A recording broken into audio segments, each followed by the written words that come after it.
My name is Rizwan Rahman. I am Assistant Professor of Physics, Government Degree College for Women, 11F, New Karachi. आज का topic है हमारे पास vector product of two vectors या cross product. दो vectors का ऐसा product जिसके आंसर में भी हमें एक वेक्टर क्वांटिटी ही हासिल हो, इसे हम वेक्टर प्रोडक्ट या क्रॉस प्रोडक्ट कहते हैं। इसकी एग्जांपल्स हैं टॉर्क और angular momentum. Torque is the cross product of moment arm and force, where the angular momentum is cross product of linear momentum and position vector. तो आप देखें कि दो वेक्टर्स यहाँ मल्टीप्लाई हो रहे हैं और इनके मल्टीप्लाई होने से भी एक वेक्टर क्वांटिटी ही हासिल हो रही है। टॉर्क भी एक वेक्टर क्वांटिटी है और एंगुलर मोमेंटम भी एक वेक्टर क्वांटिटी है। The magnitude of cross product shows the area of parallelogram, यानी जब आप दो वेक्टर्स का मैग्नीट्यूड निकालते हैं तो ये दरअसल इन वेक्टर्स के बनने वाले पैरेललोग्राम का एरिया होता है। And the direction of unit vector of cross product can be obtained by using right hand rule, और इसकी डायरेक्शन आप राइट हैंड रूल की मदद से निकाल सकते हैं।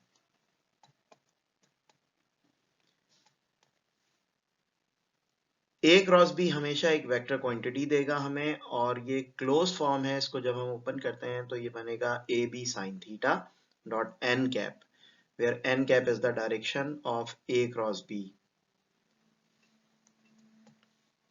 जबकि ए यहाँ मैग्नीट्यूड ऑफ वेक्टर ए है, बी यहाँ मैग्नीट्यूड ऑफ वेक्टर बी है, और theta angle between A and B, where N cap is the unit vector perpendicular to the plane. इसके कुछ रिजल्ट्स हमारे पास इस तरह हैं कि जब कभी i cross i, j cross j और k क्रॉस k होगा तो आंसर हमारे पास हमेशा 0 आएगा। और उसकी वजह यह है कि ये साइन के साथ ओपन होगा, magnitude of i sine 0, sine 0 0 होता है तो सारी चीजें मल्टीप्लाई होकर यहाँ 0 हो जाएंगी। जबकि i क्रॉस j k के बराबर, j क्रॉस k i के बराबर और k क्रॉस i j के बराबर होगा। और अगर आप इसे इन्वर्ट कर दें तो j cross i minus k, k cross j minus i और i cross k minus j के बराबर होगा। ये सारे रिजल्ट्स हमने राइट हैंड रूल की मदद से निकाले हैं।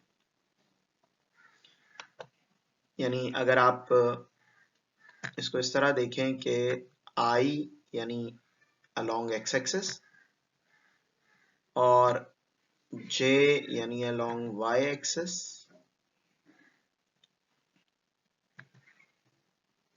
और जब कभी आप इस पे राइट हैंड रूल अप्लाई करेंगे तो राइट हैंड की जो कर्ल ऑफ द फिंगर्स हैं वो इनके दरमियान के एंगल को शो करेगा कि i क्रॉस j हो रहा है।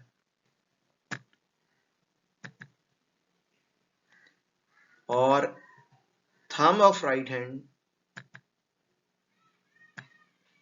बाहर की तरफ आएगा, यानी इसकी डायरेक्शन j की तरफ होगी, सॉरी k की तरफ होगी।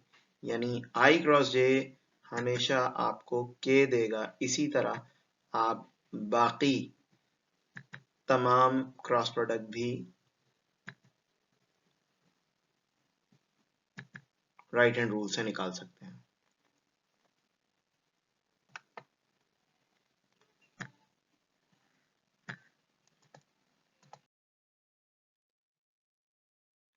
ये हमारे पास एक मैथमेटिकल एक्सप्रेशन शो करने को आ जाता है कि a cross b minus b cross a के बराबर है, या a cross b is not equal to b cross a। तो इसके लिए हमने दो वेक्टर्स यहाँ सपोज किए। एक हमने a और b, इससे एक पैरेललोग्राम बन रहा है। अगर आप डायरेक्शन a से b ले रहे हैं एंगल की, यानी a क्रॉस b ले रहे हैं, तो परपेंडिकुलर वेक्टर c ऊपर की तरफ और अगर आप b क्रॉस a ले रहे हैं तो परपेंडिकुलर वेक्टर नीचे की तरफ हो जाएगा, यानी मैग्नीट्यूड तो सेम रहेगा लेकिन डायरेक्शन ऑपोजिट हो जाएगी according to right hand rule.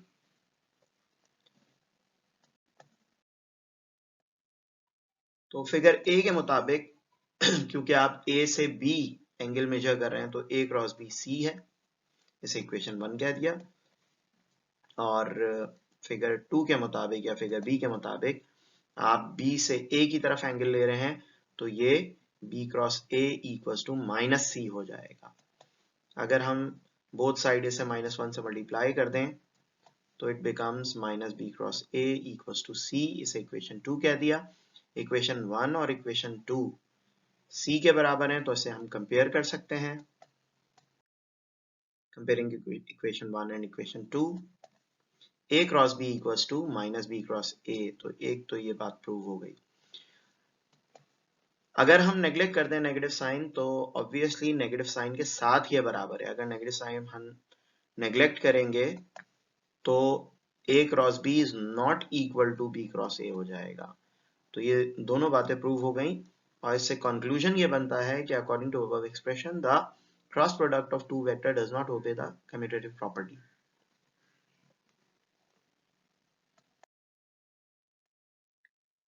Area of parallelogram या एरिया ऑफ ट्राइंगल भी हम क्रॉस प्रोडक्ट की मदद से निकाल सकते हैं। हमने एक पैरेललोग्राम जो ए और बी वेक्टर से मिलकर बन रहा है, इसमें लेंथ जो है वो मैग्नीट्यूड ऑफ ए है और height of the parallelogram b sine theta है। क्योंकि b यहाँ एंगल बना रहा है, अपने कंपोनेंट ब्रेक होगा तो परपेंडिकुलर कंपोनेंट जो है वो हाइट को शो कर रहा है।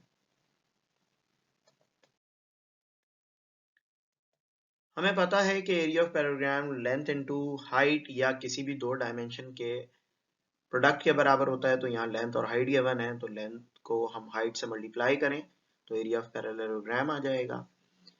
लेंथ a थी और हाइट b साइन थीटा, तो ये आपके पास magnitude of a cross b आ गया। क्योंकि यहाँ n कैप नहीं लगा हुआ तो इसका मतलब ये मैग्नीट्यूड है। तो area of parallelogram is magnitude of a cross b। किसी भी पैरेललोग्राम को जब हम हाफ कर देते हैं तो वो ट्राइंगल में कन्वर्ट हो जाता है। तो half of the area of parallelogram is equal to the area of triangle. तो 1/2 into magnitude of a cross b is area of triangle. किसी भी पैरेललोग्राम के एरिया को जब आप 2 से डिवाइड करते हैं तो ये एरिया ऑफ ट्राइंगल बन जाता है। साइन लॉ के लिए हम एक स्पेशल अरेंजमेंट यहाँ वेक्टर्स की करते हैं कि एक वेक्टर a है, इस वेक्टर a के हेड पे वेक्टर b की टेल है और c वेक्टर a और b का रिजल्टेंट है।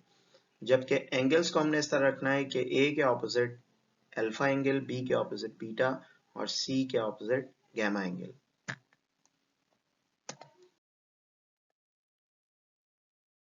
फिगर के मुताबिक a plus b equals to c है, इसे इक्वेशन 1 कह दिया। सबसे पहले हम इस इक्वेशन 1 को वेक्टर a से क्रॉस मल्टीप्लाई करेंगे बोथ साइड। क्योंकि वेक्टर्स हैं तो हमें बताना पड़ेगा कि हम क्रॉस मल्टीप्लाई कर रहे हैं। It becomes a cross a plus a cross b equals to a cross c। a cross a sine 0 हो जाएगा क्योंकि दोनों की डायरेक्शन सेम है। a cross b a b sine gamma हो जाएगा क्योंकि a और b के दरमियान एंगल गैमा है। a cross c a c sine beta हो जाएगा क्योंकि a और c के दरमियान एंगल बीटा है। साइन 0 0 तो a into A square, sine 0 की जगह 0 आ गया। A B sine gamma equals to A C sine beta. तो आपके पास A B sine gamma equals to A C sine beta, equation number 2। a से क्रॉस मल्टीप्लाई करने के बाद इक्वेशन 1 को हम b से क्रॉस मल्टीप्लाई करेंगे। So the equation 1 becomes a cross b equals to b cross b equals to b cross c। A B sine gamma क्योंकि a और b के दरमियान एंगल गैमा है। b इंटू बी साइन 0 हो जाएगा क्योंकि दोनों सेम वेक्टर हैं, equals to B C sine alpha. So b into B becomes b square sine 0 0, ये दोनों मल्टीप्लाई होकर 0 हो जाएंगे। आपके पास सिर्फ बचेगा A B sine gamma equals to B C sine alpha. अब आप देखें कि ये दोनों इक्वेशंस, इक्वेशन 2 और equation 3 A B sine gamma के बराबर हैं, तो हम इन्हें इक्वेट कर सकते हैं 2 और 3 को, और डिवाइड करेंगे with the magnitude of A B C. तो ये हमारे पास B C sine alpha upon A B C equals to A C sine beta upon A B C equals to A B sine gamma upon A B C. हमने arrange कर दिया, alpha पहले, beta बाद में, उसके बाद सबसे आखिर में गैमा। तो अब यहाँ पे कैंसिलेशन होगी, बी सी न्यूमरेटर और डिनोमिनेटर में कैंसिल हो जाएंगे, ए सी यहाँ कैंसिल हो जाएंगे, और ए बी यहाँ कैंसिल हो जाएंगे। So you will have